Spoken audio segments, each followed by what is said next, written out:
Assalamualaikum warahmatullahi wabarakatuh. Halo pecinta MotoGP di seluruh dunia.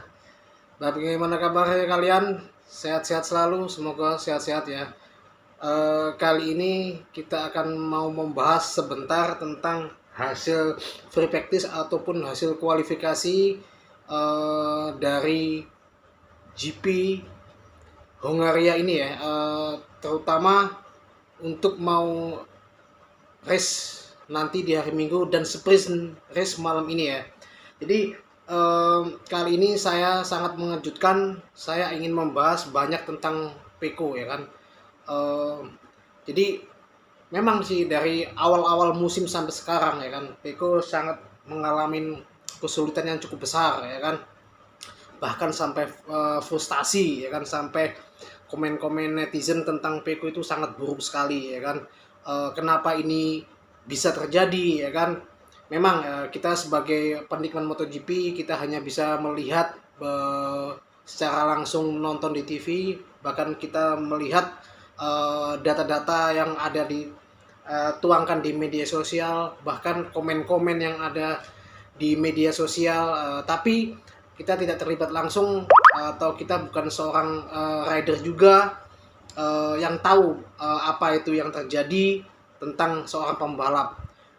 Mereka bakal ada yang sedang on fire atau ada yang sedang struggle, ada sedang terpuruk atau macam apalah mengenai soal mekanisme ataupun trouble yang ada di dalam internal maupun di luar. Tapi memang kalau saya melihat dari Peko ini memang mengalami sebuah trouble ya, baik maupun di internal maupun di eksternal maupun secara mental maupun secara sebagai technical problem di mesin ataupun cara mengendarai ridingnya ya kan. Jadi saya melihat semua itu terjadi di Peko di tahun 2025 ini. Jadi sebagai penikmat atau penonton MotoGP kita tidak senang ya teman-teman ngelihat hal ini terjadi, karena melihat sebuah balapan itu tidak menarik untuk ditonton. Jadi seorang juara dunia, seorang suatu public figure di MotoGP ini mengalami kesulitan yang cukup besar. Jadi balapan tidak begitu menarik ya kan, apalagi sedang on fire-nya Marc Marquez dan Alex Marquez ini kan. Ini membuat MotoGP semakin boring aja ya kan. Kalau ada yang bilang di sini, oh iyalah karena semua Marquez. Ya memang Marc Marquez adalah saat ini di grid MotoGP adalah dia rider terhebat di dunia saat ini yang ada di grid tahun 2020. Dia seorang 8 kali juara dunia yang on the way 9 kali juara dunia. Oke, saya nggak mau berlama-lama, saya akan bahas masalah di sini kenapa Peko tidak perform atau struggle atau hal lain seperti apa ya kan. Kalau secara menurut saya, pandangan saya pribadi ya kan, ini bukan soal motor. Kali ini saya benar-benar tidak cenderung ke Peko. Saya benar-benar ini menurut saya Peko yang memang yang salah atau tidak oke, atau memang Peko ini yang menurut saya benar-benar kacau kali ini di Hungaria. Kenapa? Seharusnya pembalap Ducati yang di Hungaria ini harusnya dia setidaknya 5 besar seluruh pembalap Ducati ya kan. Kenapa? Kenapa saya bilang seperti itu? Karena kemarin seluruh pembalap Ducati melakukan tes di Hungaria ya kan. Itu istilahnya nyolong star ya kan. Meskipun itu tidak memakai motor MotoGP, tapi mereka memakai motor Ducati Panigale. Setidaknya mereka semuanya tahu ritme ya kan, tahu alur layout sirkuit. Tapi ketika kita melihat hasil dari free practice 1, free practice 2, bahkan yang saat kualifikasi, semuanya menurut saya pengendara Ducati itu semuanya fantastis. hanya Peko saja. Tapi sekali ini saya memang benar, ini bukan soal bukan soal mesin, bukan soal mental, tapi memang betul kali ini memang Peko tidak menguasai track atau layout Hungaria. Tapi bagi seorang pembalap MotoGP itu menurut saya tidak keren, kurang layak jika seorang pembalap atau rider MotoGP itu tidak bisa menguasai secara cepat lintasan baru, meskipun itu baru, ya. Apalagi Peko seorang juara dunia, ya. Dia seorang juara dunia MotoGP 2 kali, dan dia mengendarai motor Ducati itu sudah hampir 6 tahun, ya kan. Itu menurut saya Peko benar-benar bermasalah, ya kan. Meskipun dia pernah bilang statementnya saat diwawancari di internal Ducati maupun di media sosial, dia sangat fokus. Memang dia sangat fokus.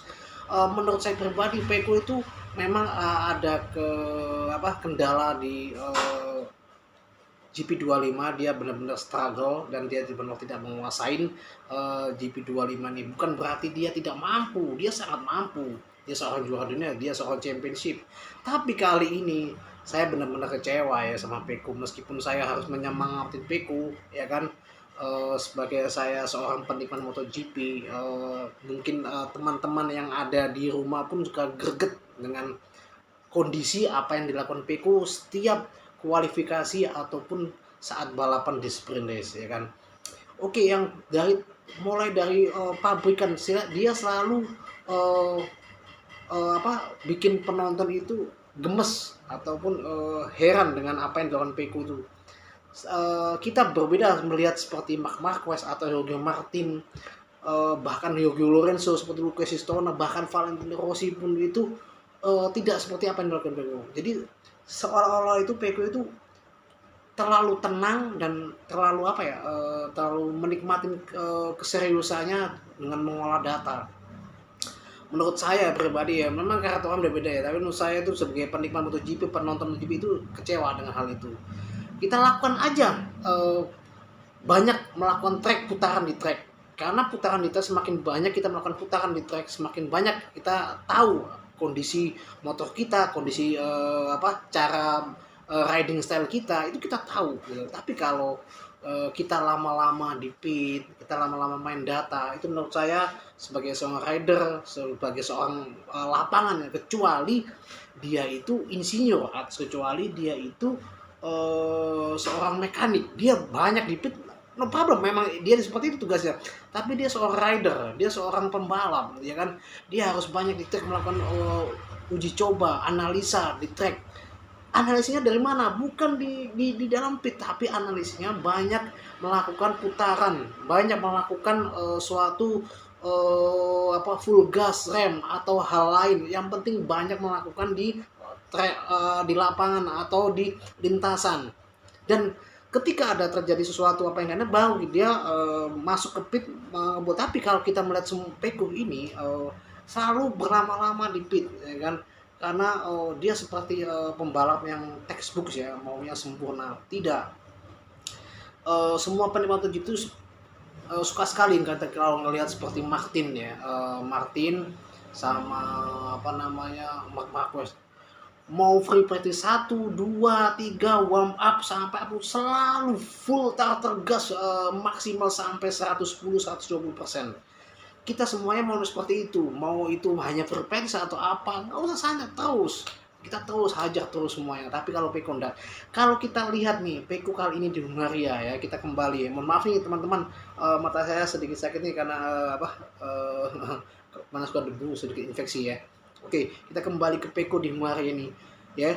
Dia harusnya itu udah sedikit hafal ya kan, dengan layout atau track yang ada di Hungaria. Tapi Peko itu setiap di tikungan, saya tidak hafal ya itu track keberapa ya kan, lintasan keberapa saya nggak hafal. Karena kalian coba lihat kalau kalian ingin melihat tontonan ulang ya kan, free practice 1 kualifikasi itu selalu dimana Peko itu selalu tidak melewati jalur layoutnya Hungaria, selalu keluar.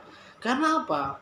Layout ini sangat berbeda dengan layout MotoGP yang lainnya ya kan, karena layout ini tuh seperti apa ya, fast flow ya kan, belokan cepat, belokan, tapi kebanyakan belok, tidak ada lintasan lurus yang panjang. Bahkan apa namanya, si layout ini ketika Peko itu banyak saat dia habis masuk ke tikungan seperti huruf S, dia langsung keluar. Jadi apa namanya, dia tidak memasukin layoutnya lagi, dan itu tidak dilakukan hanya sekali tapi hampir 4 kali sampai itu kualifikasi. Berarti apa? Peko tidak menguasain, Peko tidak hafal ya, tidak mengetahui, tidak hafal, tidak apa namanya,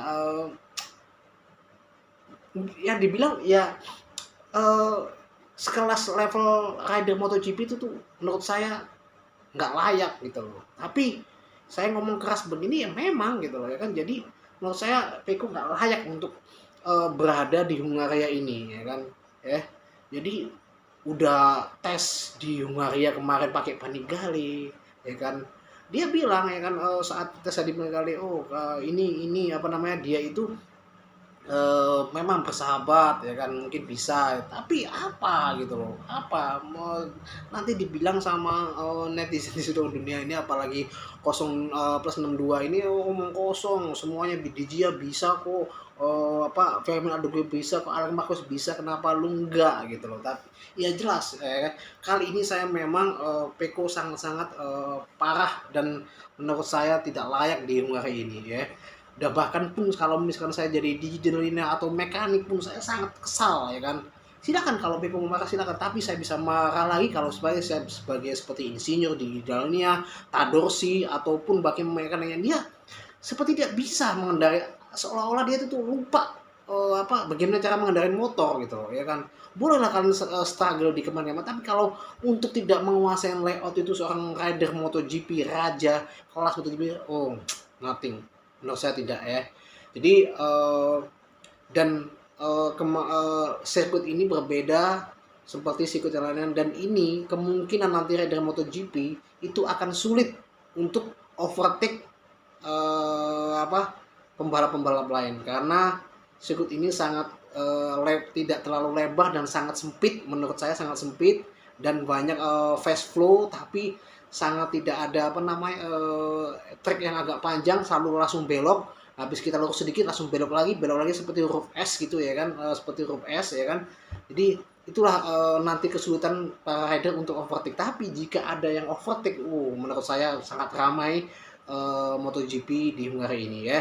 Dan menurut saya jika yang pole position ya, ataupun yang nomor urutan 2 atau 3 front row, itulah yang menjadi pemenangnya jika tidak crash. Karena apa? Hanya pole position, pole round nomor 2 dan 3 itu yang akan menjadi juara jika tidak ada crash ya. Karena apa? Sulit untuk overtake di sirkuit ini ya kan, menurut saya ya. Jadi bagaimana menurut kalian? Kali ini pole position ada di Marc Marquez, kedua ada Marco Bezzecchi, ketiga ada Fabio Di Giannantonio, keempat ada Enea Bastianini, kelima ada Franco Morbidelli, keenam ada Fabio Quartararo, ketujuh ada Pedro Acosta, ke-8 ada Firmin Albuquerque, ke-9 ada Luca Marini, ke-10 ada Joan Mir, ke-11 ada Alex Marquez kena penalti ya kemarin, ada melambat di saat free practice menentukan hasil kualifikasi ya kan. Jadi mereka sempat argumen sama Jack Miller dan Peko ya, sepertinya karena mundur kena 3 grid penalti ya. Ke-12 ada Paul Espargaro, dan ke-13 ada ke Peko ada ke-15 sama 14 itu ya. Jadi saya malas membacanya, jadi hanya inilah top 12 yang masuk ke Q2 ya kan.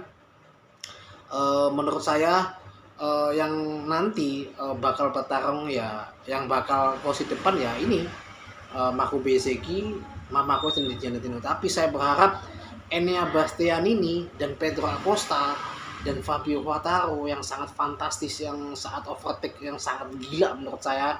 Saya berharap dia yang di depan, ya kan, karena Enea Bastianini ini, Pedro Acosta, Fabio Quartararo, dia adalah salah satu rider pembalap MotoGP yang overtake-nya menurut saya sangat-sangat agresif dan sangat-sangat wow sekali ya. Saya mengingatkan pada Valentino Rossi saat muda, saya mengingatkan Marc Marquez saat masih muda juga, ya kan.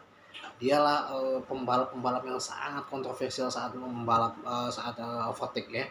Jadi menurut kalian siapa yang juara di sprint race atau mau main race nanti di hari Minggu?